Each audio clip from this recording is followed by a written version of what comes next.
So today in this interview, I had a chance to talk to Mark Ward. Now, if you followed this channel, you may have seen that I've linked to a few of his videos from time to time when reviewing different Bibles. Mark is someone who I came across through his YouTube channel. He is a philologist. That's somebody who focuses on how words are used. And he works for Faith Life, editor of Bible Study Magazine, and the author of this book, Authorized: The Use and Misuse of the King James Bible. Mark is probably known, at least in the YouTube world, as someone who's done a lot of work in the King James only debate. For those of you that don't know, King James-Onlyists are people who believe, for whatever reason, that the King James Bible, or the King James Version, is the definitive, inspired English translation of the Bible. And there are varying degrees of King James Onlyists, but Mark has done a great job because he was raised in that environment. Yet through his work in biblical studies and languages and translations, he's come to see the error of that view. And so one of his focuses in his own ministry has been to help lead people into a more gracious understanding of modern Bible translation. So I got to spend a little over an hour sitting talking with Mark from his home out in the Pacific Northwest. And I think you guys are going to really enjoy this conversation. And if you do, one way you can show it is by subscribing, not just to Disciple Dojo, but also give Mark a subscribe as well, because he puts a lot of work into his YouTube videos and he is producing some really good content. It's nice when we can sit and talk to people who come from a different tribe than we do, even within evangelicalism. It really was a pleasure and a joy to sit down and talk with Mark. This is the first time we'd actually talked face to face since we connected on social media a little over a year ago.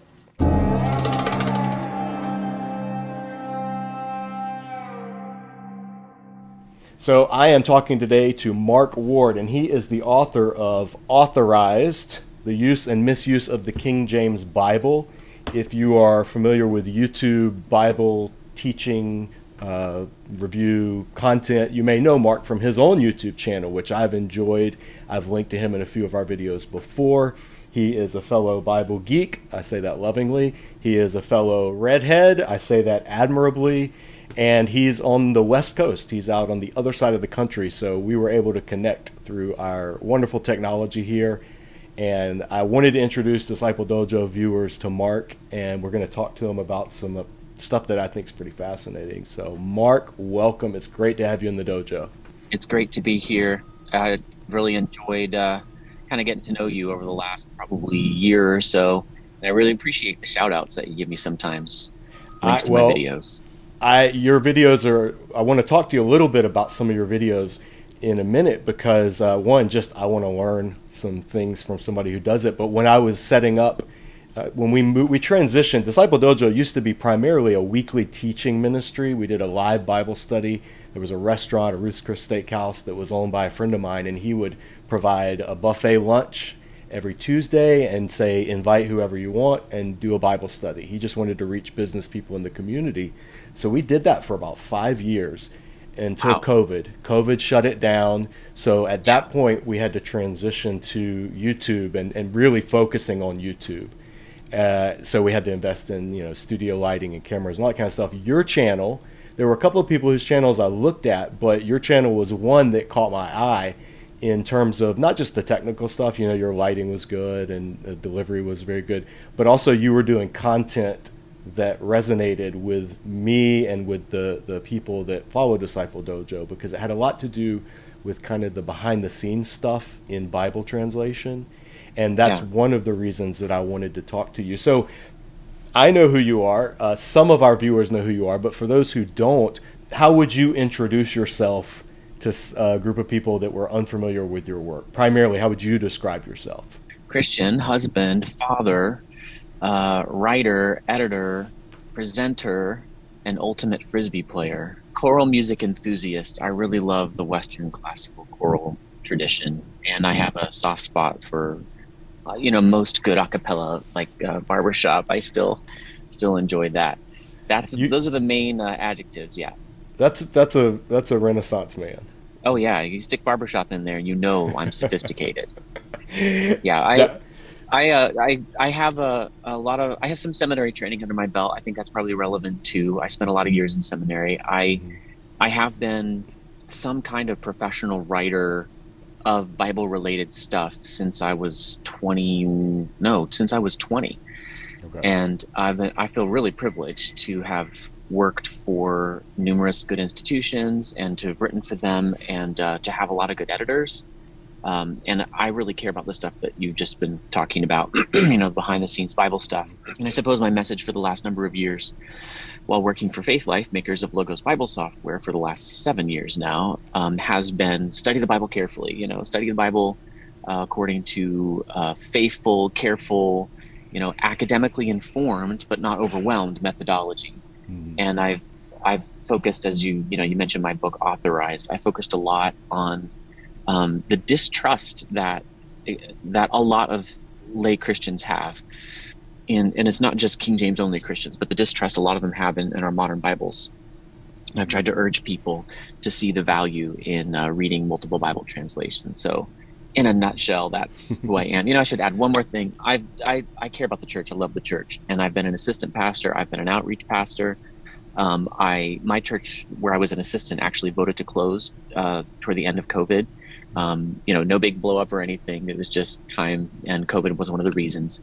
And so now I'm just starting again to be teaching the Spanish class and leadership Sunday school class at my new church where my wife and I are members, and I have 3 children. Did that get it all? I think that does it. You didn't give us your waist size and your social security number, but other than that, I think we've got everything. 225. No, wait. So you mentioned that you teach the Spanish class. Do you teach in Spanish?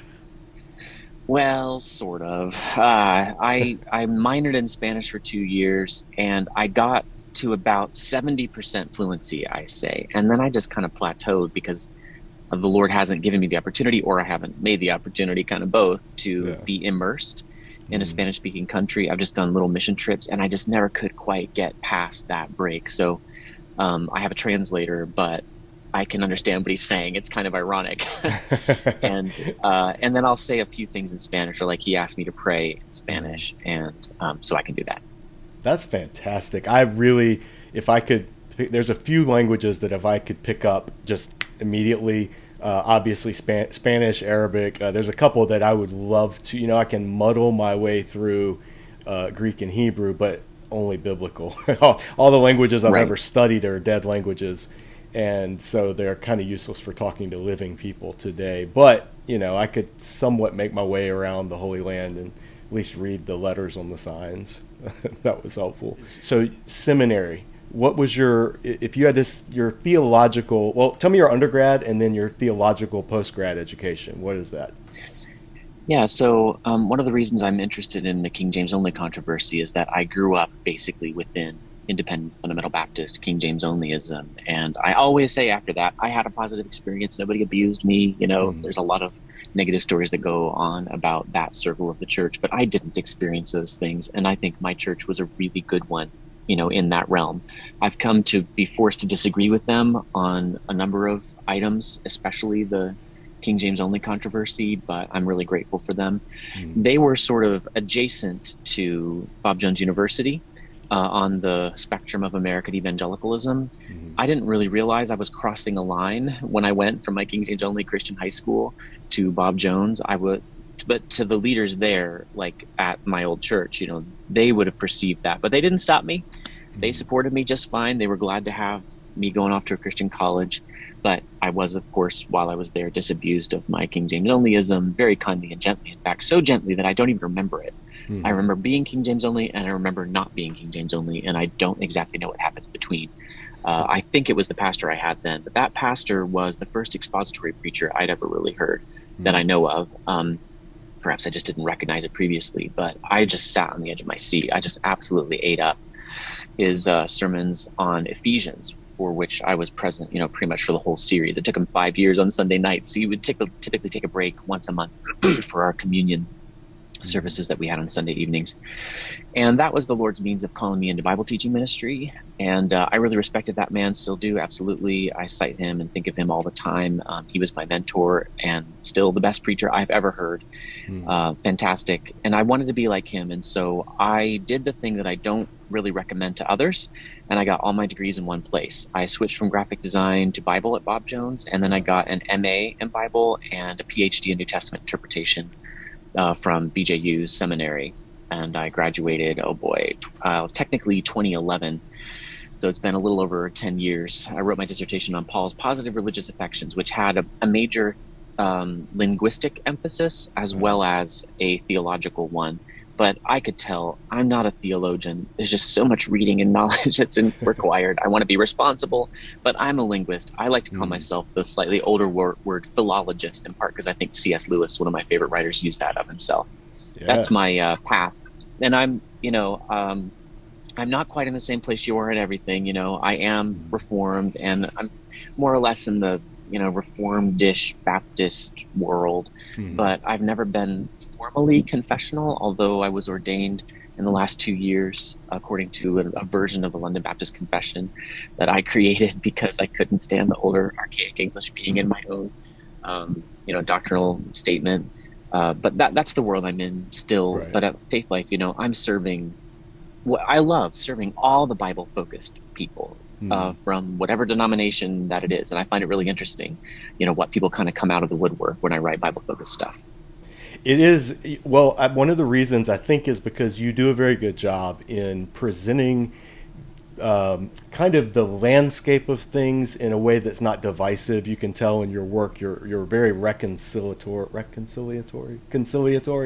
You're the linguist. Yeah. You can correct me, but you do seek to build bridges rather than walls, which a lot of people who specialize in analyzing Bible translations or reviewing Bible translations or kind of popularizing different concepts don't always do a great job at that. But it's one of the things that I resonated with you because we fall on different sides of the the theological. I don't know your politics. We fall on different sides of the theological spectrum on a number of issues. I could pick up from your videos, but not in a way that is those things are the front and center.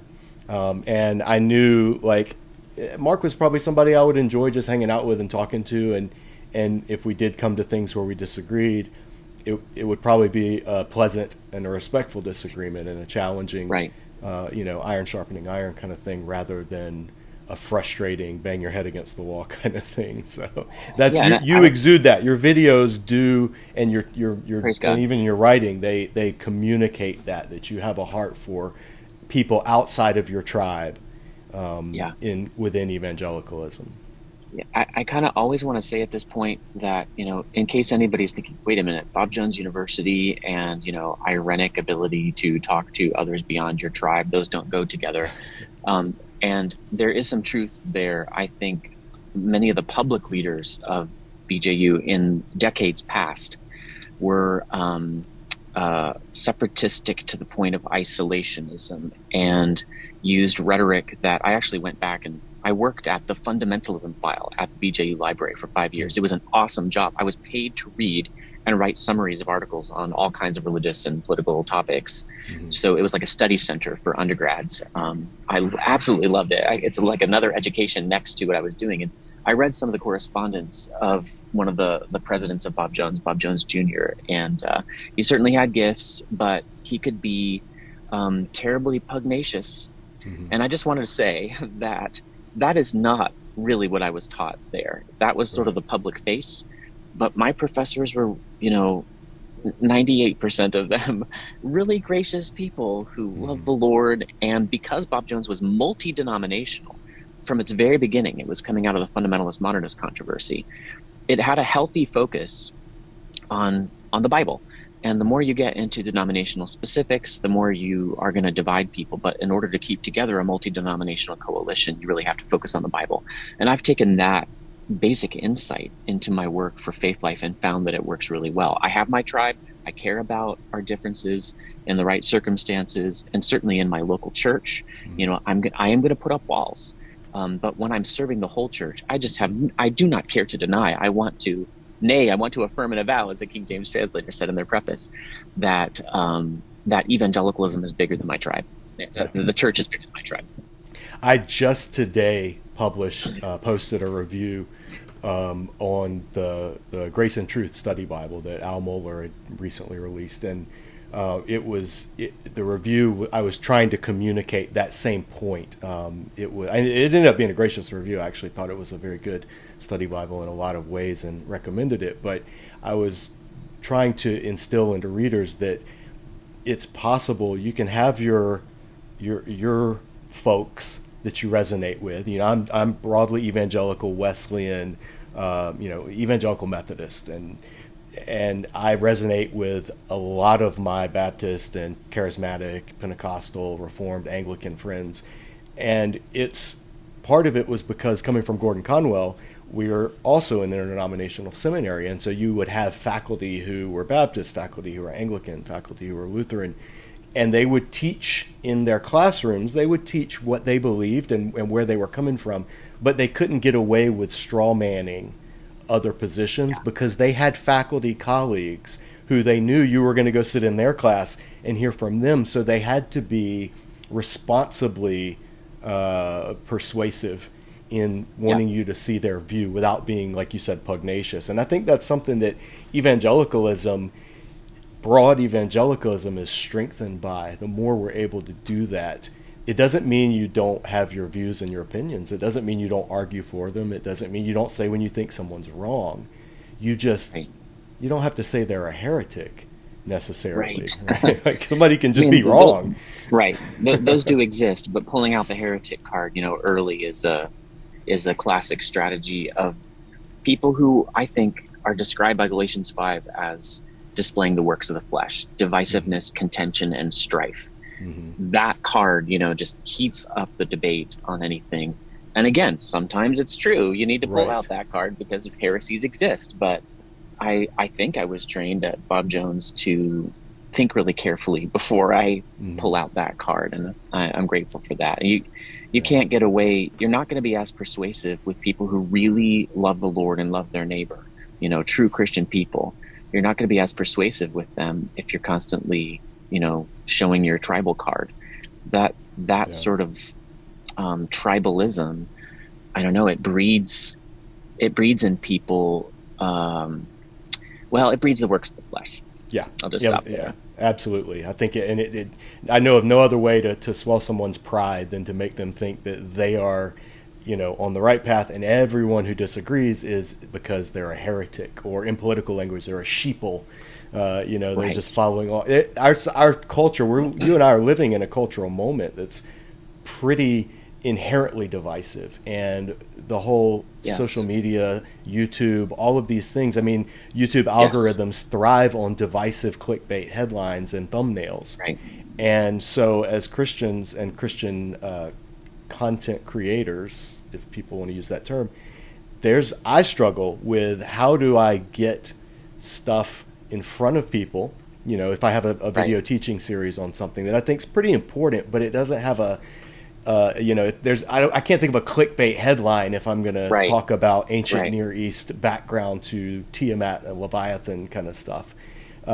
So when you're prepping, I want to talk a little bit kind of, and you can be as transparent or as guarded as you want. You may want to keep the secret sauce secret and not show or tell everything about how you do what you do. But how do you go about when you're going to make a video, presenting it? What is your mindset in making a video saying, okay, how do I get people to click that I think will benefit from this without it being misleading, clickbait, or trendy in what's going on right now? Yeah, I've worked through this. I had a really fantastic editor at Faith Life when I first got there, who's been probably more influential on my writing than anybody else. And that's saying something because I've had a number of good editors who've been real friends of mine. And we talked a lot about clickbait titles because they are part and parcel of, titling is an essential aspect of the ministry of writing online. And that would include presenting on YouTube. And we agreed that we're willing to lean in the direction of clickbaitiness only if what we promise we deliver.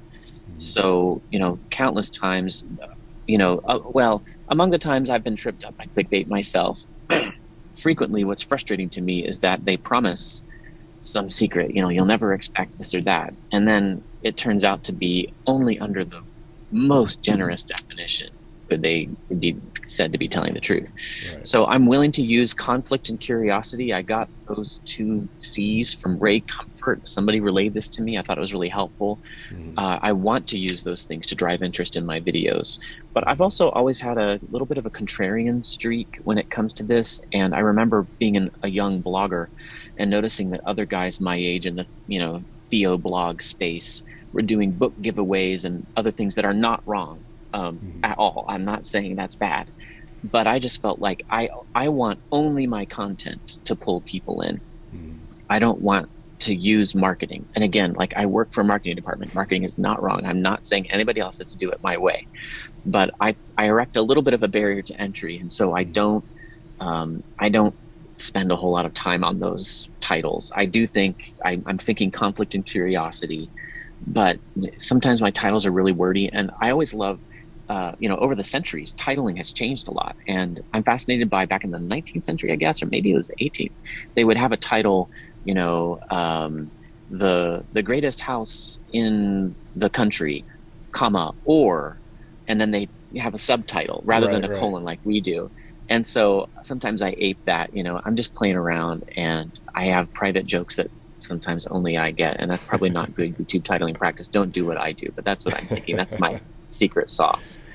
Well, the good thing is when somebody picks up on that, you immediately have a fan that's going to stick with you. Like when somebody catches a reference or a little thing, I have people that will notice things in the background on my shelf here, pop culture nerdy stuff, and they're like, I've never seen somebody teach the Bible with Big Trouble in Little China action figure behind him. What is this all about?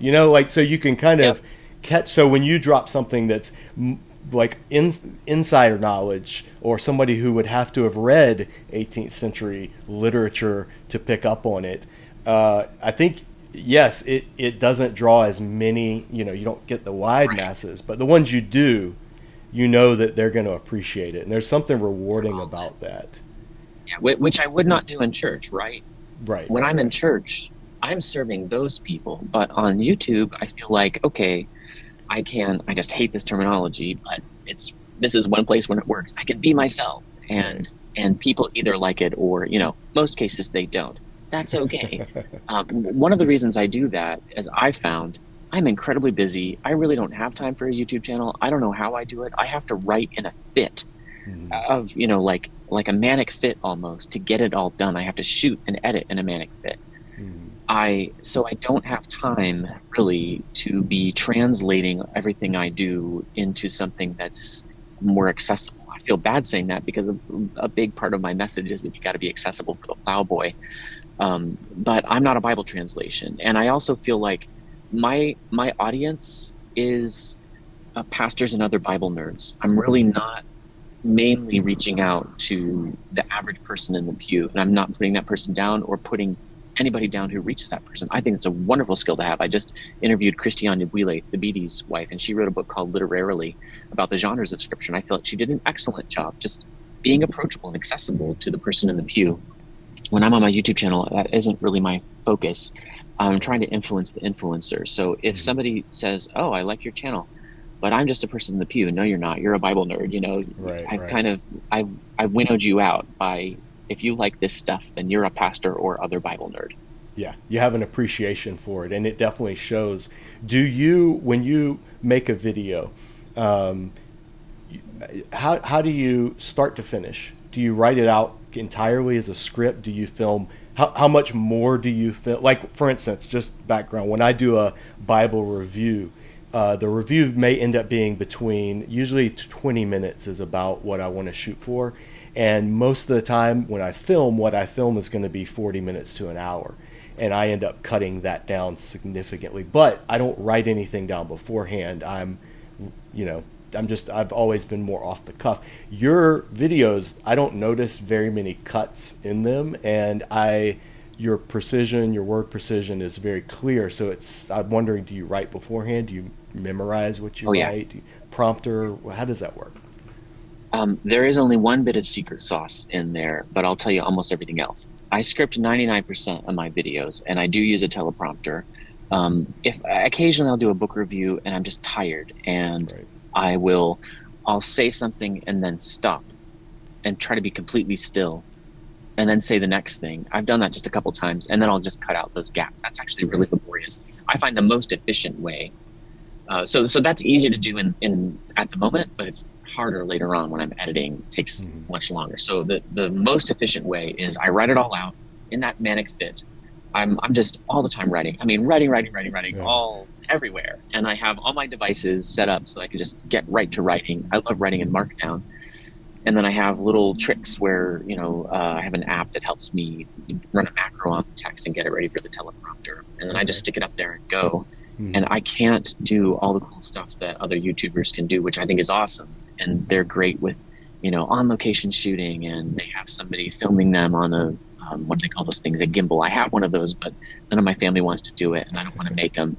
So it's usually a talking head. And I try to make up for that by having some beautiful backdrops, because I live in the Pacific Northwest, which is absolutely terribly beautiful. And I also try to make up for it by being efficient with the time use. So I don't want to waste people's time with ums and ahs and poorly thought out sentences. I want to have thought through this. So 98% of what I do is scripted. I feel most comfortable that way. It probably is also niche. I feel like some people probably get exhausted with the intensity of it all. Like, I'm going, and then I'm done. And I think for sure people go, whoa. But then a lot of people are like, wow, he's not wasting my time. So again, I'm winnowing my audience, and I just kind of have to do what comes naturally to me, or I can't get it done at all. Yeah.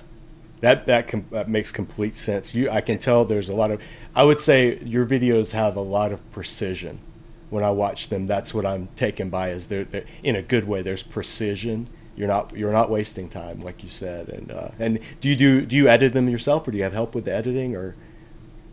One of these days, if Patreon support gets to the right level, and I'm just blown away that I have any. I only recently started asking for support because I flew down to Dallas to do this series of podcasts that's just coming out, and the ticket was almost $700.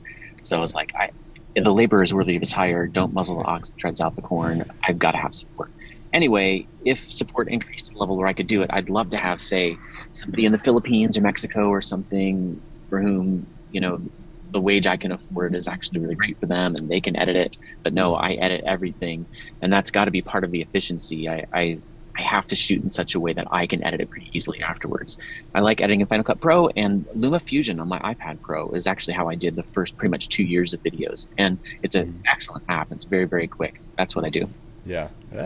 Well, part of that is just selfishness, as somebody who's over the past 2 years been really focusing on YouTube. I am always interested to hear other people's process, because it doesn't, everybody has their own way they do stuff and their own workflow.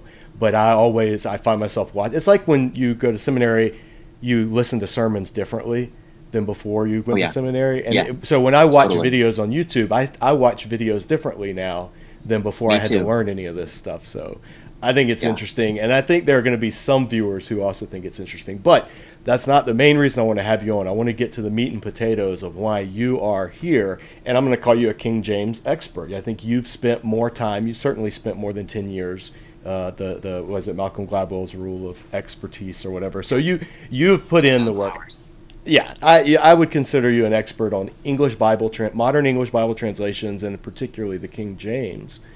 So some of the questions that I wanted to mention, let's talk about unicorns in the Bible. What's going on with that? Because I've had skeptics say, the Bible, they believe there was unicorns. You can't trust any of that. Are there unicorns in the Bible, Mark? Because the King James seems to think so. Right. Well, this has actually got some complexities in it that I haven't been able to fully sort through here. What a great expert I am. I can't give a definitive answer. I did talk about this in Authorized a little bit. I think the word appears 9 times in 6 verses, if I remember correctly. And quite obviously, there are no unicorns as far as we use that word. White, horses with horns, and sometimes they can fly like a Pegasus. But, my daughter has unicorns up in her room. There's nothing like that in the real world. And the King James translators did not, I believe, intend to communicate that there was. I think they're taking the etymological meaning of that word. It just means one horn. Mm-hmm. And it comes straight from Latin. And actually, that's one of many examples of words that seem to be influenced by or even drawn directly from the Latin Vulgate, which would have been, utterly commonly known and read and understood in Elizabethan England and in Tyndale's time, of course. And he's the one who gave us actually most of the King James Bible. It goes right back to Tyndale. Both Old and New Testaments are, above 70% and up in the 80th percentile for some of it, straight from Tyndale. So that is a false friend. That's the terminology I've added to this debate over the King James, because reading it today, you just have to have some sophistication to realize, okay, language changes over time. There's just no way they meant what we would understand by the word unicorn. Right. But it sure does seem like it's saying that unicorns exist. So that's my answer. I don't think the King James translators did anything wrong. I do think in most of those cases, the modern translations go with wild ox, where I want to say it's possible that the King James translators were thinking rhinoceros, and in which case they would have been wrong, because I think the consensus now is it's wild ox. But the translators in the beginning of their preface, they acknowledge there are Hebrew words for obscure animals and, rocks and stuff that even the Jewish scholars of the time, they said, don't really know what these words mean. And they're just writing something down to write something. It's actually really witty what the King James preface says right there. And so they acknowledge there's some difficulty intended to the meaning of some of these Hebrew words. So that's why I give them a pass. Even if they were thinking rhinoceros, some of these words are difficult or obscure. Yeah, that's a great point. When people come across that, whether it's unicorn or other words in King James, they need to understand the concept. You just mentioned it, which is false friends. And I've appreciated that you introduced to me that concept, because it gave me a handle on what I've wanted to say about the King James to people for a long time when I'm explaining why it's not my translation of choice, other than the whole manuscript family and that issue. Right. Just in general, there are words that don't mean today what those same words meant back when it was translated. So right. False friends, and folks, I'm going to put links to Mark's videos where he talks about false friends. I think you have a playlist or a series of videos about those, so I'm going to link those in the description. But what are some examples, just off the top of your head, maybe like 3 or 4 false friend examples you think illustrate the concept the clearest to somebody who's never heard that term and doesn't know what it's about? How long halt ye between two opinions? Elijah says that to the Israelites on Mount Carmel. And I've been there. I mean, it's a stirring story, a stirring spot. And he's saying, if you're going to follow the Lord, then follow the Lord. If you're going to follow Baal, then follow Baal. And when he says, how long halt ye? I just always took that as, how long are you going to stand stock still in between these two opinions? Go one way or the other. But actually, I was reading along in the ESV years ago. I was writing Bible curriculum for BJU Press. That was my job for 9 years. Really enjoyed doing that. Done some freelance work for them since then. And they have a really important ministry to Christian schools and homeschoolers. And so I was checking different translations because they serve a constituency that goes far beyond, just that part of the church. And so I had to make sure that my Bible textbooks made sense to people using the NIV, ESV, New American Standard, King James, New King James, New Living Translation. So I was checking that, as I was wont to do. This is already my briar patch at the time. I was like 30 or 32, I think. And I noticed that the ESV said, how long will you go limping between two opinions? And I thought, that's not right. Limping is not the same as halt, stop, halt, who goes there? So then I checked the Hebrew, and the Hebrew was clearly limp. And I thought, the King James translators weren't dummies. Surely they didn't get this wrong. And then I did some more searching. I searched for the word halt in the King James, and I saw in the New Testament, Jesus healed the halt and the blind. In other words, the lame, or the limping and the blind. And it just hit me, duh. I've been misunderstanding the King James translators all these years. Through no fault of their own, they couldn't know that halt would drop the sense of limp and come to mean only stop. And through no fault of my own, what responsibility should I have for keeping up with all of the intricate and obscure and random changes in the English language over the last 400 or 500 years. But nonetheless, I misunderstood. It's the fault of language change. That's a false friend. That's my paradigmatic example. Some of my other favorites, just super quickly. God commendeth his love toward us, and that while we were yet sinners, Christ died for us. I think the word commendeth was an obscure English word that brings out a little more beauty than the text actually has. It's actually a little more specific than the Greek word is, but it's like it was a word that used to have a sense not just for praising someone, but actually had this other sense of like putting a diamond on a black velvet cushion to put it on display, to showcase it. God, some people will die for a righteous man, but God showcased his love for us, and that while we were yet sinners, Christ died for us. There's another false friend. And then one of my very favorites, it's because it's so obscure, so random, and it was sent to me by a missionary to the foreign field who graduated from a King James Only Bible college and was working with the King James Only mission board, and ultimately had to leave the field in part because he no longer could support King James Onlyism. Super gracious guy. He was listening carefully to what I was saying, and he came across "so that" in 1 Kings 8:25. And it's going to take me a second to find it, but in that verse, this is part of Solomon's high priestly prayer. And he says, "Lord God of Israel, keep with thy servant David, my father, that thou promised him, saying, there shall not fail thee a man in my sight to sit on the throne of Israel, so that thy children take heed to their way." And what that sounds to us like is, God's giving this promise. There's not going to be, you're not going to fail to have a man in your line, in David's line, to sit on the throne of Israel, in order that your children take heed to their way and walk before me as you did. But that doesn't make any sense if you really stop and think about it. It's got to mean something more like "if only." Sure enough, the Hebrew means "if only." And if you go squirreling away in the Oxford English Dictionary, like I do just about every day, I'm addicted to it, you will find, sure enough, "so that" used to sometimes mean "if only." Who's going to possibly know that? And why should I have to know that? I would never have known that if you had not just told me that right now. Yeah, so it's almost like if you use the King James as your only English translation, then you need the Oxford English Dictionary as your lexicon, because so many of the words, and you don't even know that's the thing about false friends that you point out, is sometimes, most of the time, you don't even know that the word means what you think it means, because you think you know what it means. You think it's a normal word that you're used to. Right. That insight from your videos, I think, was one of the most profound in the King James only debate, was because it was showing King James only people like to immediately, or in my experience, like to jump to things like manuscript variants and why you can trust this and why you can trust that. Right.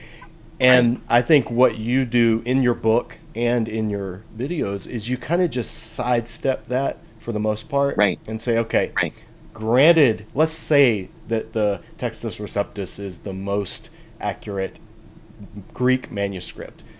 Just looking at the King James translation, there are some major problems that have nothing to do, like you said, they were no fault of the translators. And I just urge anybody among your listening audience who ever in God's providence needs to deal with a King James Onlyist of any stripe, the more extreme or the less extreme, don't get into textual criticism with them. 9 times out of 9, both participants in the discussion don't actually read Greek. And how can you actually have a discussion? There is that 1 time out of 10 maybe where one person will know Greek and one person won't, and I'll let you guess which person in the conversation won't know Greek. But even then, it's just totally fruitless. But how can you argue about manuscripts written in a language that only one of you or neither of you can read? It's just foolishness. Proverbs talks about this, answering a matter before you hear it. There's a degree to which all of us just do have to trust some other people who've done work that we're never going to be able to get to do. We cannot validate every translation or textual decision made by others. I'm not saying be irresponsible. I'm not saying be a sheeple. Learn all you can, but recognize that in the end, there's going to be experts out there who themselves are trusting other experts on other things. So I'm a New Testament guy. There's plenty of Old Testament stuff, what's that? The Genesis 49 mention of Shiloh. What does that mean? Okay, well, I'm just going to probably go with the most responsible and respected evangelical, Old Testament scholars there. I'll try to learn the ins and outs as much as I can, but ultimately I'm still trusting them. Anyway, that's what's going on with textual criticism with the great, great majority of people. So instead of arguing about that, we should focus on what the Bible does. The Bible never tells us how to adjudicate among manuscript differences in the Greek New Testament or in the Hebrew Bible, but it does tell us edification requires intelligibility. I've said this so many times on my channel. 1 Corinthians 14, that's the argument we should be having. And I don't have to talk about textual criticism. Why should I? When there are other translations of the Masoretic text and Textus Receptus that use contemporary English and therefore don't have these archaisms. So let's talk about that. I'm trying to shift the debate in that direction, and praise God, I think I've seen some success in that. Yeah, well, it's bearing fruit for sure. And my rule of thumb is our course here at Disciple Dojo Bible for the rest of us, it's a hermeneutics course, but we never use the word hermeneutics because that scares people away. My rule of thumb, the more dogmatic someone is about a particular translation, the likely it is that they are not as well educated in text criticism or translation theory. Right. And right. I've never seen an exception to that in any discussions that I've had or participated in. I think the people that know how it works are the right. least insistent on you have to use this translation, or this translation. Yeah, absolutely. And we all ought to take a lesson from that, like we would if we were looking at some other field where there are experts, and the experts are the ones who are actually saying, we're not going to land on this question. This is one of the difficult questions, or there are legitimately, different answers there. It does strike me so often what a folly and shame it is to people to, as the King James translators put, dogmatize peremptorily. Make a hard statement about something before they've actually examined it. And that's what Proverbs says is a folly and shame to people answering a matter before you hear it. Yeah, I'm totally with you. It's not just in theology. I mean, we see it in our culture. There's almost a pride in not doing what people say the experts, and right. It's this. There's a balance, like you talk about. You don't want to blindly follow what anybody who has the title expert says, because that's gullibility. Right. That's right. marching to the slaughter, and yes, but you also can't go to the other end, which is what I call them the do your research crowd. On social media, where they'll post something just outlandish, and then when you disagree and point out why you disagree, they'll say, well, you just need to do your research. And right. They just mean you need to watch the YouTube videos they watched, or read the blog posts that they wrote. But I feel like that is a pride issue at the end of the day. I mean, it inflames our pride to think we're the ones that are truly hearing from the Lord. Everybody else, they are just false teachers, and or you're, in your case, you're just overly educated. You went to one of them cemeteries, and they filled your brain with all this knowledge, and God doesn't want knowledge; He wants your heart. And right. I could rant for an hour just on that subject, but I want to know, because I know you've gotten some things said about you like that.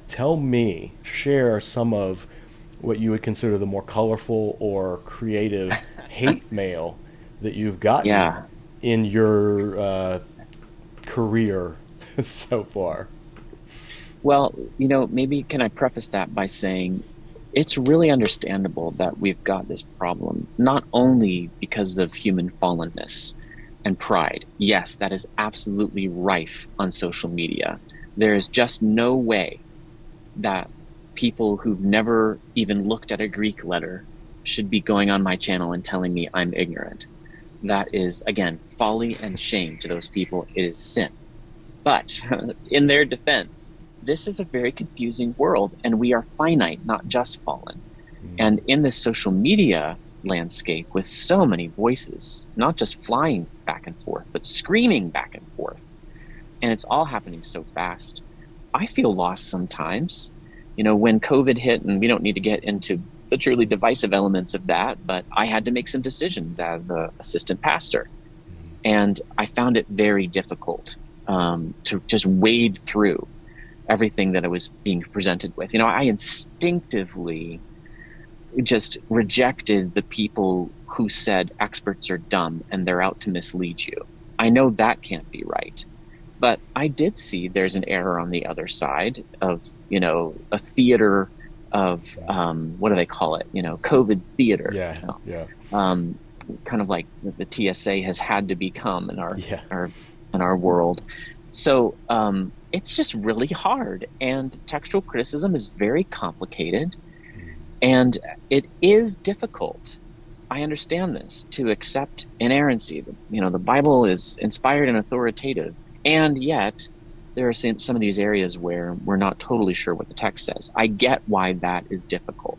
So I understand where people are coming from. But there is no excuse for sin, ultimately, for mine or anyone else's. And among the most colorful things, I can't even tell you. I literally can't and won't tell you the most colorful things that people have said, because they're sexually dirty. And I think they're defiling even to repeat them. And I did one time have to take, I felt I had to, I felt I was obliged to do this, to take a pastor to his session. He was in a Presbyterian denomination, because what he said was so sexually vile. I could not believe it. Yeah. And I thought, this is the one person I know of who's done this to me, who has, praise God, an authority structure over him, who would actually care about this sin of his. I'm saying people really have sinned, and it's not just the normal internet back and forth. Of course, the normal internet back and forth has a lot of sin in it too. But other things that people have said, somebody not only called me a weasel, but photoshopped in a very amateurish way a weasel onto my face. And so when I talked about that in a video, I used my Photoshop skills. I'm a designer on the side, and I did a much better job to put a weasel on my body. And if you're going to make him a weasel, at least have some decent skills in it. Yeah. I'm a Jesuit to a secret Catholic, because I have this sweater and a white collared shirt that to them, its thumbnail size looked like a clerical collar. That was one of the more colorful ones. I'm constantly being told that I'm a liar. And I think the more careful charge is that I'm disingenuous. And I've actually done some thinking about this, because I think I know what they're saying. I think they see the critical text and the Textus Receptus as massively different. There's a great gulf fixed between the two, like literally one is from hell and one is from heaven. And when I say, let's not talk about that, let's talk about what to them are these comparatively minor, piddly things that anybody can look up in a dictionary. They never answer the false friends questions. How are people supposed to look up things they don't know? They don't realize they're misunderstanding. But I think, so when I say, let's not talk about text, I see why they think I'm being disingenuous. I actually understand that. But they don't listen long enough to, represent me accurately either. And I'm not a liar, and I'm not being disingenuous. I genuinely don't believe that the differences between the critical text and the Textus Receptus are massive. Certainly, it's not that one is corrupt and the other is holy. Either way, I would be willing to use the Textus Receptus, and I have done it many, many, many times in Bible teaching, writing, and preaching when I am asked to. So they're the ones who are saying there's a big difference. Those are some of the more colorful things that I've heard. There's all the usual stuff, people proclaiming that I'm out of my depth, or it's going to be totally obvious to the whole world now that, what Mark Ward is saying is foolish. But I wade through a lot of that stuff in order to get to the serious objections that sometimes do lie in the kernel. And it does get to me sometimes, but only your critics are going to notice some of your inconsistencies. Your fans just aren't going to notice them. So I wade through a lot of that stuff, and I do get some good objections. And if only they would stop calling me a liar and stop going right for ad hominem, they might actually get a fun conversation with me. It's too bad. Yeah.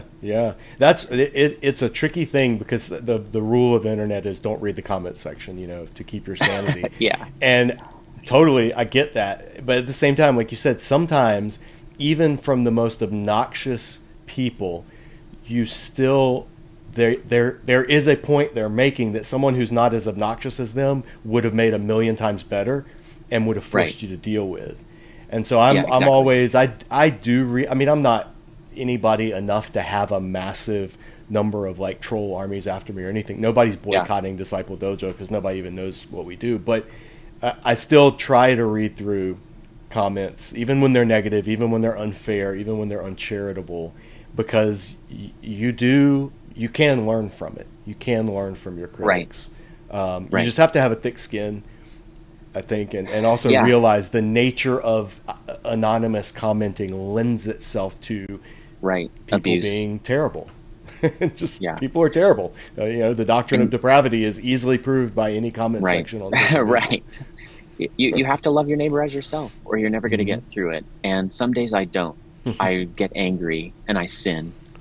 Occasionally, I have cursed people under my breath. The first moment they insult me, I'm being super honest with you here, and my opponents can do with those what they like. By God's grace, I repent right after that, and I never write the comment while I'm feeling. I never reply while I'm feeling like that. Hmm. When people go right for personal insult, it has an effect. That's Yeah. what they're going for, I guess. But I knew this was going to happen going into it. I had watched the way King James Onlyists respond to people like me for going on decades before I ever started it. And so I very self-consciously chose this ministry, felt called to it.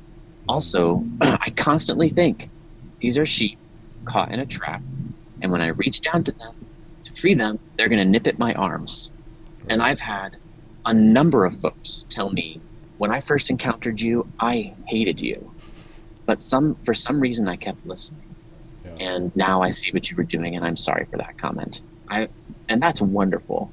That Yeah, makes it when all you worth get it. that, that vindication, it's huge because there are so many times where if you're like what you just said is a very good point, and I think people watching this should pay attention.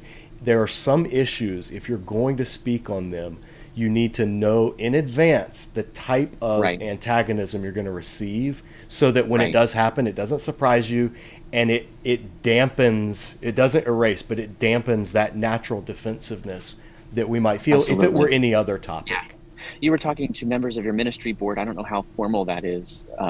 I'd love to hear. Actually, that's one of my questions for you. You've been doing that sort of thing, longer than I have because you were doing those Bible studies.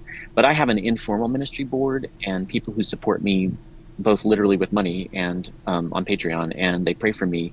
And especially one, I won't use his name just in case, but he constantly is messaging me. I won't say constantly, regularly, which is better than constantly, saying, I'm praying for you. How's it going? And I'll ask him questions. And he was just telling me, don't do what you want to do. Some people were just blasting away at me, and I had what I thought was a wickedly funny, witty retort. Mm-hmm. And I've been working on this actually for quite some time. And I sent it to him, and he just said, "No, you've got to love your enemies." And I needed that. So Yeah. that's an essential part of this ministry too.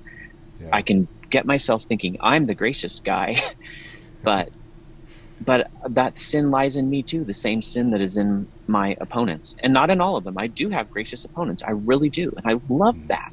Absolutely. I get to know that these people across this aisle that I kind of feel we both wish weren't there.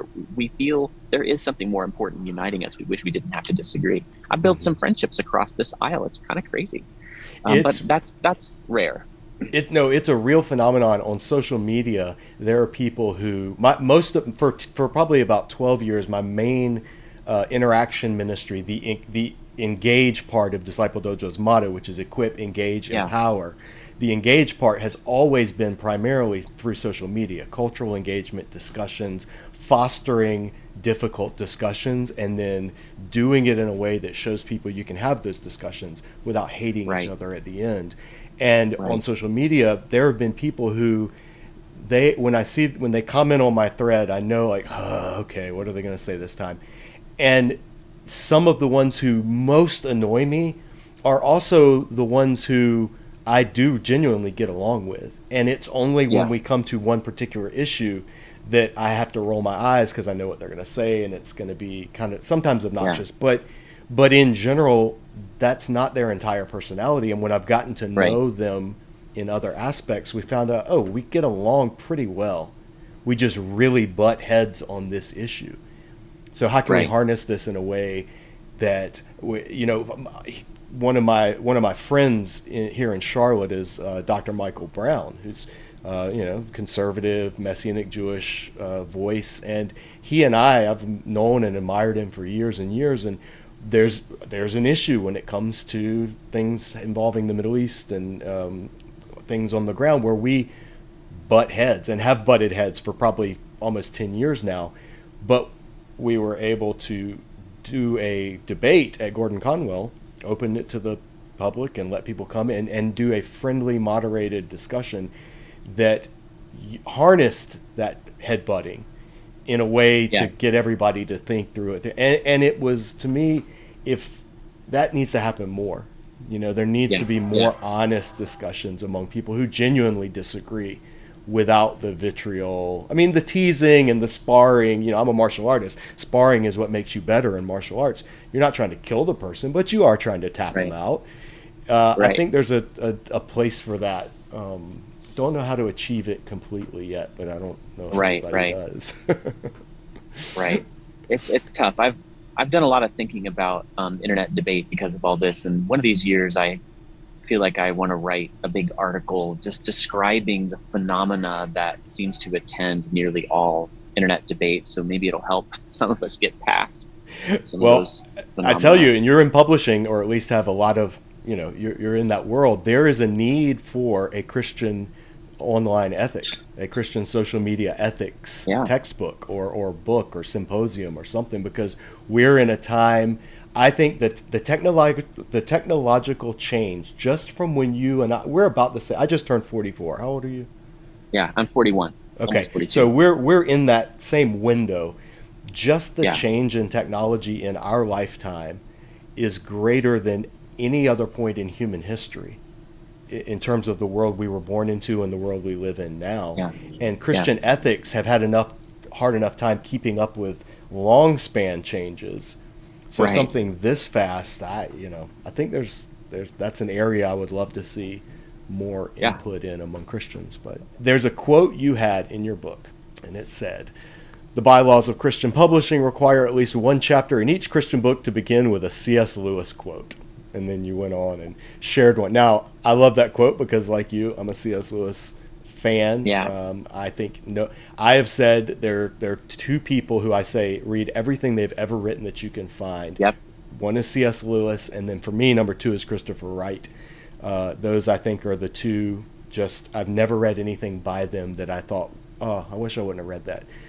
What is it? One, what's your favorite C.S. Lewis work? And two, why have Christians who massively disagree with C.S. Lewis on a number of issues continue to see him as almost like this evangelical saint, even though he was not an evangelical? Well, I happen to know you're going to like this answer. Perelandra is my favorite C.S. Lewis book. The scientifically correct answer, yes. Well done. It's no, but why do you like it? I've had a video on it where I share why I like it. Why should people read Perelandra? I think it is so insightful to view the discussion between Satan and Eve through the lens of this sort of update, this reimagining of what it would be like on another planet. And even just recently, so I think one of the measures of a good book is that you think of it often, right? It influences you. And I was just thinking about Perelandra the other day when there is a progressive individual within an evangelical-ish denomination who was making an argument, sort of one of those trajectory arguments that, that God doesn't actually mean for some of the ethics of the New Testament that are on the page to remain because and be applicable today. He's actually hoping that we will, move beyond those. And he brought out, for example, some people are going to know who I'm talking about now. I don't really want to bring up the particulars, but he was talking about how Mary said to Jesus, they're lacking wine in John 2, the wedding at Cana. And And Jesus says, what do I have to do with you, woman? Which is one of those hard sayings of Jesus, sort of like Aslan, actually, where you're kind of wondering, okay, why did he respond so apparently harshly? And Mary says, go do whatever he says to the servants. And so this guy said, well, Mary disobeyed. Jesus said, now's not the time, but Mary went and did something anyway. And so we need to do the same thing. And I just thought, that's the unman talking to the Lady of Venus, saying, I know he said, don't sleep on the fixed lands. God did, but he didn't really mean that. He wants you to transcend his commandment and self-actualize. And there you go. It just happens. I'm not smart enough. Well, I wasn't smart enough at the time. Maybe I'm still not. I don't know. I'm a little fearful to find out. The third book in the trilogy, I didn't quite get it, but I have thought about it too. Over the years, there's certain moments and scenes from it. Wasn't as big a fan of the first one, but I love so many C.S. Lewis things, and he can write in multiple genres. It's just so amazing. Why do so many Christians like him across denominational lines? In part because of his illustration in Mere Christianity about the rooms off of the Christian hallway. And I think that is intuitively true to Christian people who recognize, I take doctrine seriously, I take the Bible very seriously, I want to obey and not disobey. But that guy over there, that woman over there, who are in different denominational traditions, I just know they love the Lord and trust him the way I do. And yet they don't agree on these individual points. That might mean we can't have church together. That's sad. But I feel we're going to be in heaven together. There's a line beyond which that's not true. People who claim the name of Christ but aren't, and Jesus said it himself. But Lewis has that healthy sense. And also I think it's nice to have somebody on your side who is incredibly smart. That's just comforting. Yeah. Lewis is obviously just off the charts intelligent, amazing memory. And then what does he do? He brings insights over and over and over again. And how can you not thank somebody who does that for you? That's my answer to your question. Yeah. It's a great one. I completely agree. I think he has the ability to reframe basic truths in unexpected ways, in using metaphor, using imagery, comparisons that few people, if any, have ever been able to match. And you talk about the voice of the unman. I mean, Mark, I'm an evangelical United Methodist. For 40 years, we have been bombarded with the voice of the unman. And every discussion I've participated in my tribe, I have heard the voice of the unman over and over and over, and it's so applicable to so many situations. That's could not agree more. Well, let me ask you this about the King James. A couple of questions real quick. Is there only one King James, or were there multiple versions? Did it drop down from heaven on a golden pillow, or just in a nutshell, is the whole idea that the King James Bible is the English Bible that the Holy Spirit gave, does that stand up to history, yes or no? No, and go to KJV-History.com, run by my excellent, respected friend, Tim Berg, who's also part of my Textual Confidence Collective, whose series of 7 podcasts is, as of this recording, we've put out 2 of them. The other 5, Lord willing, are coming, and then we're going to do a discussion, again, Lord willing, after that. I've watched the first one. They are very good. I'm going to put a link to those in the description as well. The first one was great. He's the expert on the history. I'm still more the philologist. But yeah, what I know of the history marks this out as something rather different from that. I mean, simply put, the King James only world in all of its varieties, some of which aren't quite King James only, and we try to be careful about how we describe the groups, but they have these overtones that are similar. They do tend to talk about the text in an absolutist way, and the less responsible, more extreme ones talk about the King James itself as being perfect. But one of my friends across the aisle there, his name is Brian Ross, I just find him to be honest and humble. He's pointed out over and over again, he's a historian, to his own tribe. He's saying, but we've had multiple different King James editions and they weren't all the same. Even after 1769, when it kind of settled down to the Benjamin Blaney edition, he's pointed out there are these minor differences. So you cannot say this text absolutely is the perfect one. Even within the King James editions, you have to pick one, right? If you're going to say it's the perfect one. And there's not an obvious candidate. Most people don't even know that there's more than one King James. It's just they Right, think there's one, and they don't right, realize there was a history of translation and versions of the King James. exactly. Well, then, so what do you see as is a what would you say? Because you're not anti-King. I want to make this clear, and your No, book makes this clear. You're yeah, not anti-King James. I probably take a not at all. more hands-off. I'm probably more anti-King James than you, and I'm not anti-King James. I just don't prefer it for a number of reasons. You're probably more comfortable with it overall than I am, and so for Yeah. some people who are comfortable, who did grow up with the King James, or who just like it for whatever reason, what do you see as its rightful place in modern English Bible study and church use? And it's the one ring to rule them all, and it's had more influence than any other translation, and so you have to reckon with it as the most significant point on the historical timeline.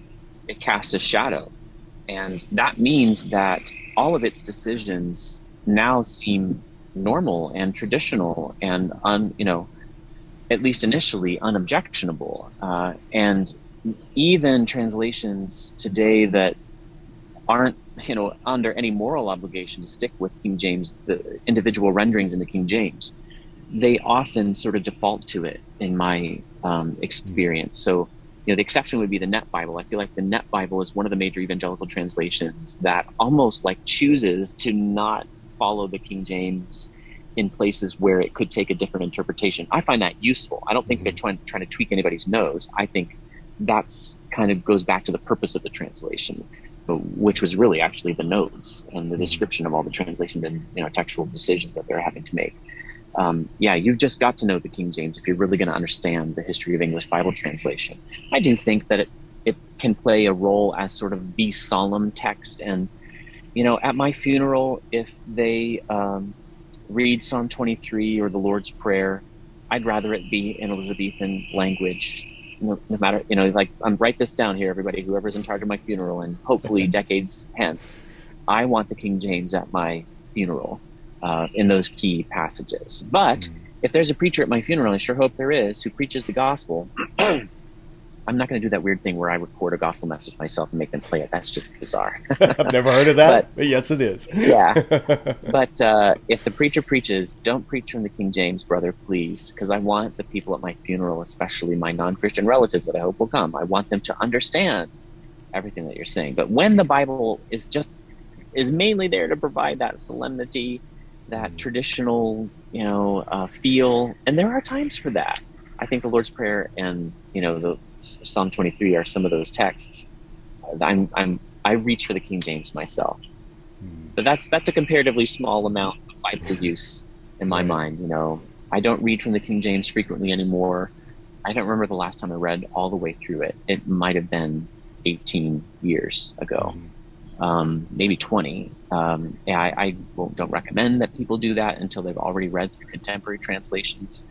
So I'm not, if the King James were totally unused, or used as often as Tyndale's, New Testament say, I wouldn't be sad.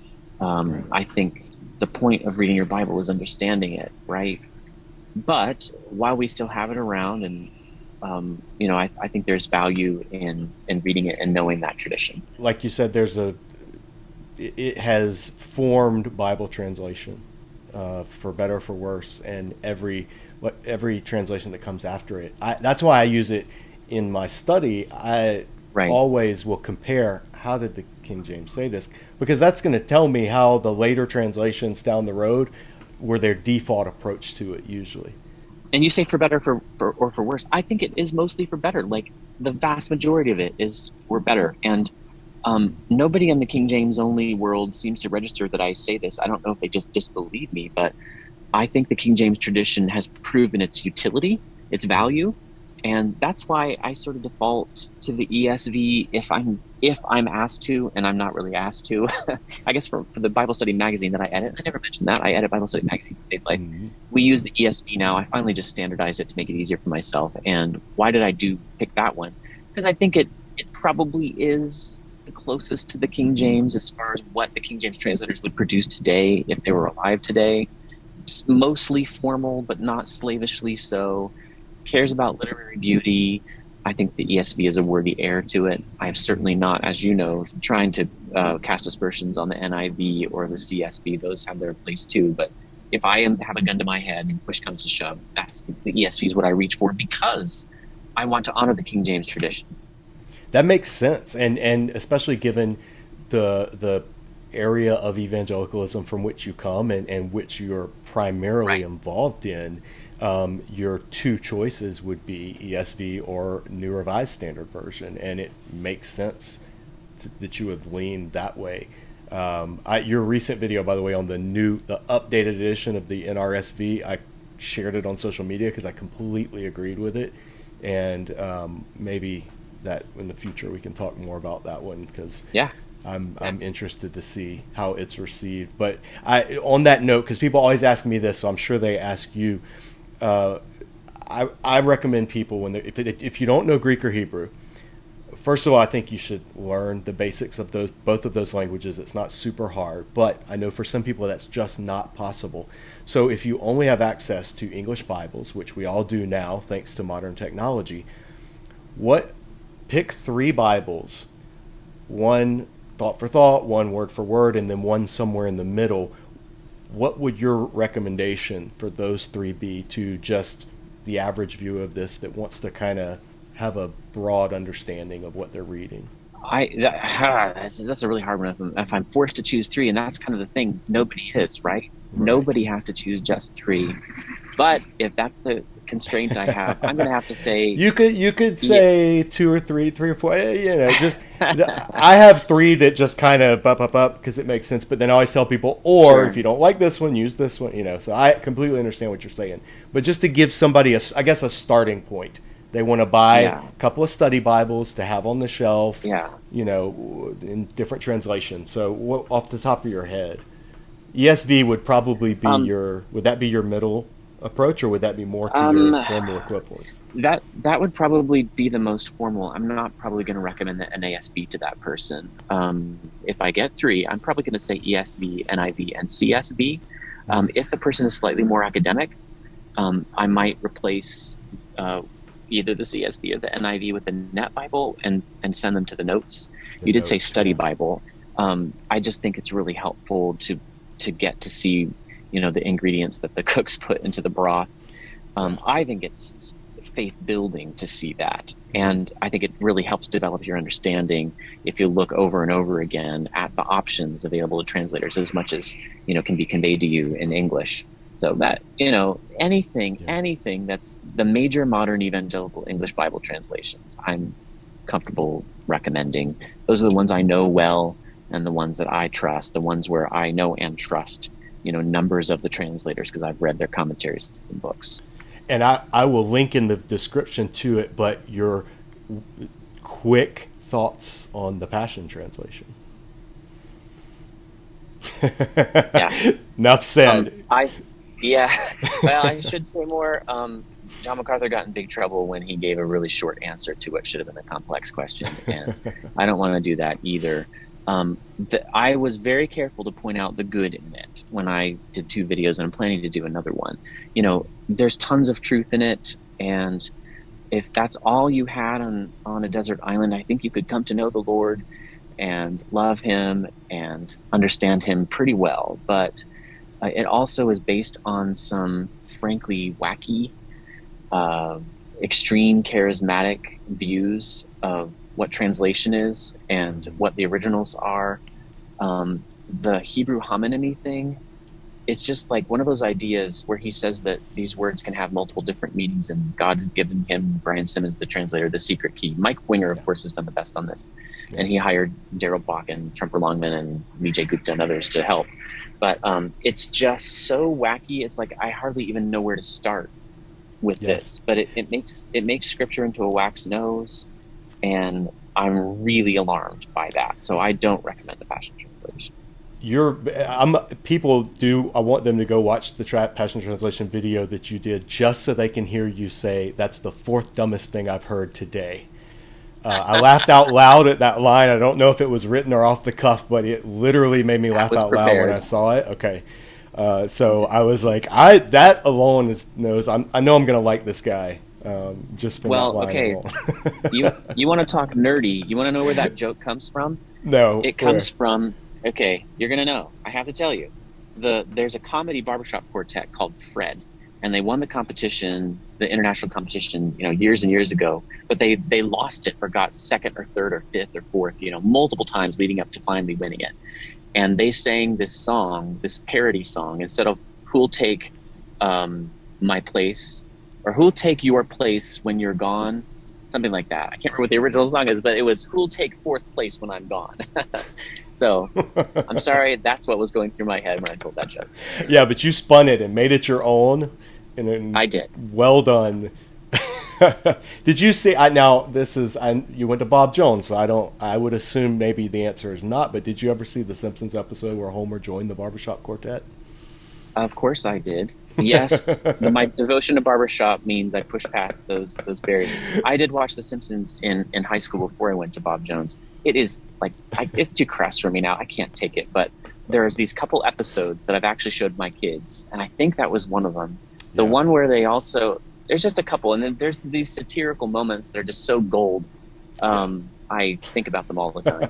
My dad, who is also a pastor, the one show that we actually both watched and enjoyed together was The Simpsons when I was in about that age, the golden years when it was really at the cusp. But Yeah. did you ever read The Gospel According to The Simpsons?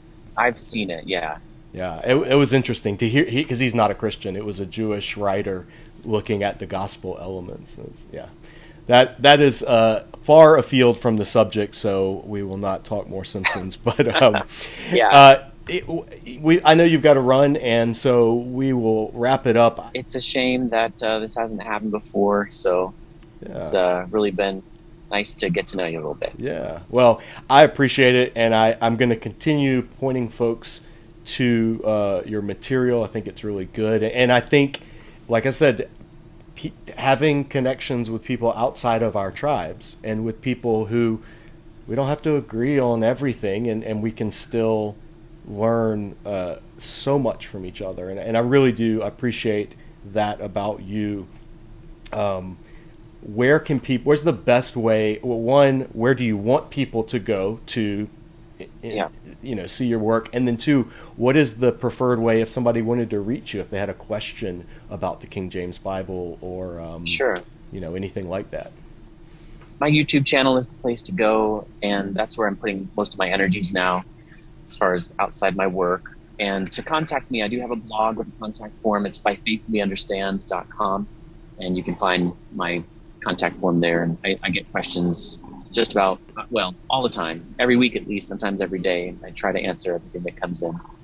Yeah, I'm happy to hear questions about the King James from folks.